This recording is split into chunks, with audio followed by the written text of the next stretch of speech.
What's going on, my friends? I hope you're very well. I hope you're having a very nice day today.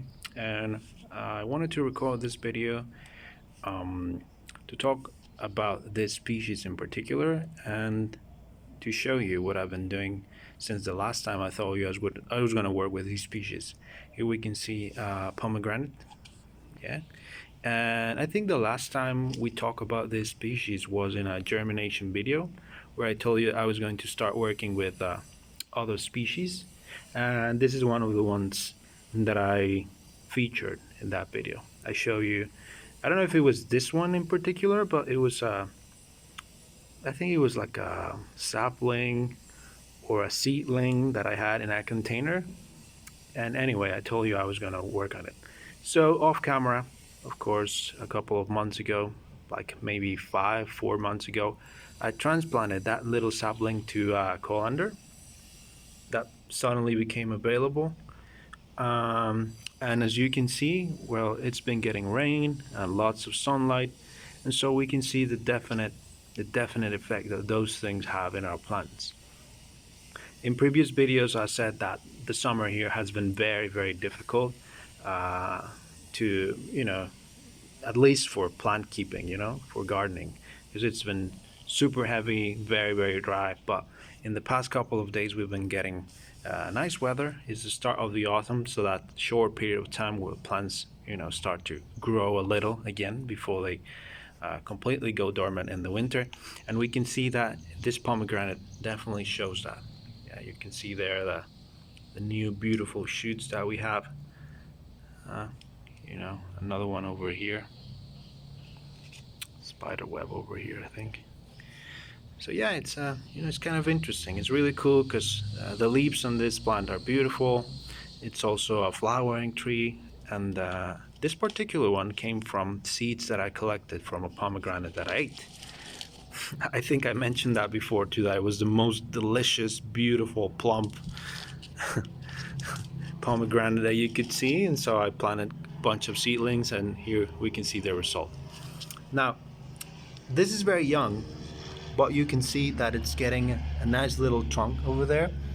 And an interesting note about these species is that it's always going to start and produce shoots from the plant that is actually in the ground, you know, completely covered by the soil.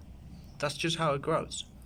So at first, as you can see here, I started to prune them, to cut them back, but it was useless. More and more keep coming. And from what I've experienced with these species, because I planted these in big plastic crates to get pomegranates, is that this happens with very young plants. I think this is a way to protect itself from herbivores and whatnot that want to bite the new shoot. So it's got more that are down in the soil, so it's not as accessible as the ones that we got on top. And so we can see that it's growing nicely.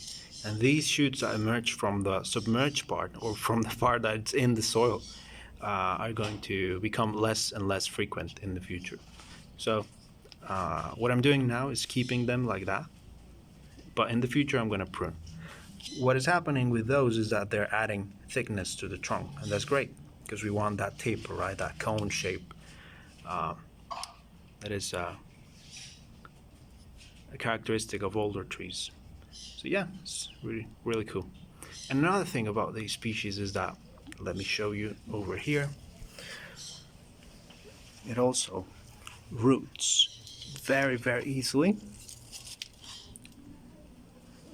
All of those cut size that we can see in this colander, I planted them over here, and look, we can see that some of them have definitely taken. They're nice and perky and still green. In this case, I did use rooting hormone, but normally you don't even need to do that. It's very, very easy to root them. And so, more bonsai material. Or in this case, being a fruit tree, well, something that you can plant in your garden and enjoy when the season comes. Yeah. So, very, very good. Anyway, that's all that I wanted to comment on that species. And I also want to show you that our little apple tree project is doing nicely. New leaves, even from the grafted part. So we can expect good things from this apple tree in the future. Yeah. So I'm gonna keep you posted on that. And also very cool. Look at my Montezuma cypress. I show you this fairly recently, but look, you can see that it's almost as big as my big tallest juniper over there, and it's all because of the rain. It's all because of the water. As you can see, it's completely submerged, and the water is very still, so we can see the roots over there. Crystal clear water.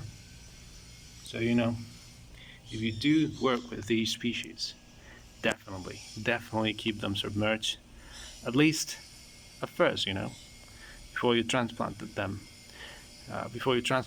into their definite containers or pots.